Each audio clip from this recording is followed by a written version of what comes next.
this review is going to be about Hogwarts scarf design. Now, this Slytherin scarf I got really early in the franchise, and I mean, it was sort of in between Philosopher's Stone, also known as Sorcerer's Stone in America, because J.K. Rowling didn't have a backbone at that point. But this was, I got this in between Philosopher's Stone film coming out and Chamber of Secrets coming out. So hence it's got the rather thick, chunky green and silver design. Then come to, oh look, a random pygmy puff. Hey, hello, I'm a pygmy puff. The new tie design. This is actually not a tie, it's a lanyard that I got at the studio tour making of Harry Potter. But I just wanted to show you the difference in tie design, because the green is much stronger, much glossier, and the silver lines are quite thin. But if you actually look at the Chamber of Secrets, Tom Riddle, basically the Christian Clausen Tom Riddle in Chamber of Secrets, he's actually wearing a tie that's more like this, and so is Moaning Myrtle. They're wearing this design of tie, not this design which you see Harry, Ron, Draco, and all the current students. Students of the past are actually wearing this design, which is interesting. And there's another thing that's also interesting. The overall sort of black cloak that they're actually wearing has a Hogwarts crest on it, featuring the whole of Hogwarts. So you've got the Hufflepuff badger, but scarily enough, J.K. Rowling said that she was originally going to go with a bear for Hufflepuff. How scary is that? Like, a bear was her original idea, but she went with a badger. But then again, badgers are determined, and you can badger somebody to death. Anyway, that's beside the point. The badge that both Moaning Myrtle and Tom Riddle were wearing was the Hogwarts crest. It wasn't a specific house crest, because that was like their coat for going outside. They would wear that, and then underneath that, these poor kids, they then wore a grey blazer, yeah, and their grey blazer had their house crest on, hence why you see in Half-Blood Prince, you see the older, well, the Tom Riddle, who's got the gaunt ring, he's wearing his blazer and he's got a Slytherin crest upon it. So not only did these poor kids have to wear a black cloak, they then had to wear a blazer with the house crest on, and or a jumper made of lamb's wool, or a cardigan made of lamb's wool, plus a full-on shirt, plus a tie. So I'm already hot, and I wasn't in the 1940s just listing that, because underneath that, if you were a child in the 1940s, you'd probably be wearing a vest as well. Now that's an awful lot of heat. So these kids really didn't need those open fires, because they were sweltering under everything they were wearing. But it's also interesting to note Hogwarts history. So when Tom Riddle and Moaning Myrtle were at school, the whole house thing, there was more unity, because everybody was wearing the Hogwarts school crest on their chest every day. They were wearing that, and their house crest was on their blazer. So the whole idea of getting rid of the blazer and putting the house crest upon the dark cloak, yes, I mean, it might have looked like, oh, you know, we're witches and wizards, we want to wear the long black cloak thing. I get that. But why on earth would you make them put their house crest upon it when it should be the school crest? Because surely that's kind of like the point. Because if you were a prospective young witch or wizard parent and you went round Hogwarts and you saw all the kids, you'd think that this school was either the Ravenclaw school or the Hufflepuff school or the Slytherin school or the Gryffindor school. You wouldn't actually think that the school was called Hogwarts.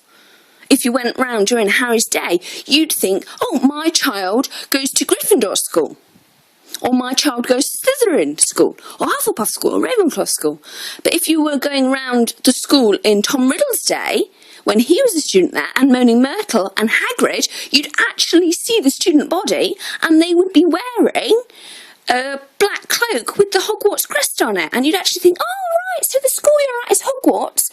And then Tom Riddle would probably go, oh, yes, and my house is Slytherin. That's why I wear a Slytherin badge on my blazer. That's why the blazers are different from the school crest. I guess perhaps it was causing some confusion. It might have been, but I don't really see the point in that. Look, a miniature pygmy puff. They're kind of cute, but pretty expensive though. This one's a purple one. I got a purple one because I don't want to get a pink. But you know about that already. But I just thought you'd want to hear my random ranting over costume choices. But yes, that is an interesting point, and I don't think it's been brought up before. But check it out, because if you actually see what Christian Clausen is wearing, he's wearing this tie, and he's actually looking rather a bit Ravenclaw-y in how he's dressed, because when you go around the studio tour and you see like the Hogwarts student's uniform, the Hogwarts student's uniform, basically the Gryffindors, the Slytherins, Ravenclaws and Hufflepuffs, each house has got a look, not a look. And basically the Hufflepuff is kind of sort of relaxed and chilled out, and so is the Gryffindor in a way, they're more relaxed. The Slytherins is quite preppy, but the Ravenclaws is sort of very, very swotty, very prim and proper. And if you actually look how they dressed Christian Clausen in Chamber of Secrets, the way they dressed Tom Riddle in that second film, actually he does look more Ravenclaw-y than he does look Slytherin-y. Which is interesting, because then again he is a boy that writes a diary, which kind of says something. But then again, we all know that Slytherins must be very, very sensitive, which is why they're dangerous, because they're a water element house. Ravenclaws are air, hence, you know, up in the clouds thinking. Because I just had this thought recently, because we all know that Hufflepuff is earth, Slytherin is water, Gryffindor is fire, and Ravenclaw is air. But I had this thought recently, like Hufflepuff and Slytherin, you've basically got the good, which is the Hufflepuff, next to the great. So you've got the great and the good, and they both live in the earth. So they're the very practical houses. They're the houses that get things done. And then up in the ivory towers, you've got Ravenclaw. But it's not just the ivory towers. I think it's the ideological towers, because you've got Gryffindor is up in an ideological tower, but it's not intellectual ideological tower. It's actually we've got a vision for the world that we want to achieve. We're sort of idealist optimists, and we want to create the perfect world, which is a tad scary considering how intolerant like the Gryffindors actually are of the Ravenclaws. If you read Pottermore correctly, the Ravenclaw says, yeah, wait for a Slytherin, wait and see with the Slytherins, but they're usually okay. But actually you've got to really watch the Gryffindors, because they haven't got intellectual curiosity like us and the Slytherins, and they can be pretty intolerant towards people who think differently from them, which was quite shocking really, because I mean, yes, we have James, who's the great bully who goes through that transformation, and basically Lily Potter must have been really powerful, because Snape eventually goes through a transformation, admittedly after she's died, but so does James Potter. He goes through that transformation through his lifetime, which probably explains why his best subject is transfiguration. Anyway, that's another side note. But I think that's really interesting, the fact that Ravenclaw basically say, Slytherins are okay, just wait before you get to know them. Don't rush it with them, because otherwise you'll scare them off. But Gryffindors be really careful about, because they haven't got intellectual curiosity. And like Hufflepuff is actually pretty nice, what they say about the other houses. They're actually pretty nice in what they say about Slytherins as well, which was kind of shocking. Really, and Gryffindor only gets a paragraph for its Pottermore House welcome, which I kind of feel that we've been cheated, because the other three houses, yes, they did deserve an explanation, but in that explanation they actually explain how they relate to each of the houses, and the house that actually gets the worst flack is actually Gryffindor. Weirdly enough, if you read those three long Pottermore House welcomes, Gryffindor gets a lot of flack. In the Slytherin one, it says, yes, we fight with Gryffindor a lot, but in fact, we're very similar. That's why we do. We're like the same sides of a coin, the opposite sides of a coin. That's why we do. And people do say that we're similar. So that's why. And Ravenclaw was like Gryffindors haven't got intellectual curiosity, and Hufflepuff was like, Gryffindors, they're great, but you have to watch their temper. And that was quite shocking. And I've talked enough, but I just thought I'd mention that. So the practical, sort of the doers, like the Hufflepuffs, which also are kind of pompous and arrogant, which kind of makes sense, having the pompous and arrogant people with a defence system.